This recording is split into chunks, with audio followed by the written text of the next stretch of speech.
नमस्कार सर्वांना, कसे आहात? मजेत ना? तर आजच्या शॉर्टमध्ये आपण पाहणार आहोत की आपल्याला उठणं कसं बनवायचं आहे ते, आणि त्याच्यासाठी आपल्याला मोजकं सामान लागणार आहे तेही पाहणार आहोत. तर सर्वात अगोदर एका ताटात मी सर्व सामान घेतलं, जसं तीळ, बदाम, चंदन पावडर, हळद, खोबरे तेल, बदाम तेल.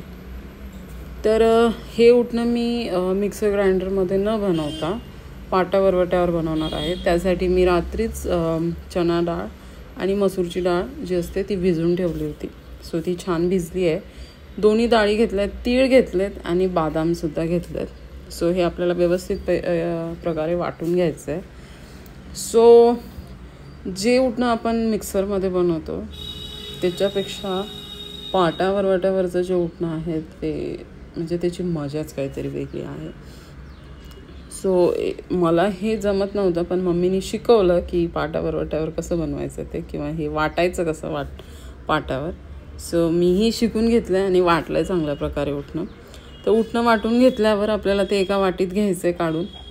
तर हे थोडंसं याला लागलं आहे तर ते सर्व व्यवस्थित काढून घ्यायचं आहे. त्याच्यानंतर त्याच्यामध्ये मी टाकणार आहे उठणं जे आपण काढून घेतलं, त्यामध्ये हळद टाकणार आहे, त्यानंतर चंदन पावडर टाकणार आहे, त्यानंतर गुलाबाच्या पाकळ्या मला पाटावरवट्यावरच घ्यायच्या होत्या पण मी विसरले म्हणून मी इथे टाकते, आणि त्यानंतर बदामचं तेल टाकून घेते. हाताला खोबरे तेल किंवा तिळाचं तेल कोणतेही तेल लावून घेऊ शकता, आणि त्यानंतर उठणं लावायचं आपल्याला.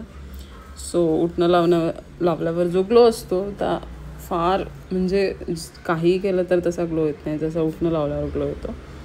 सो हे सोपे इन्ग्रेडियंट्स आहेत. हे इन्ग्रेडियंट्स वापरून उठणं बनवू शकता तुम्ही घरी.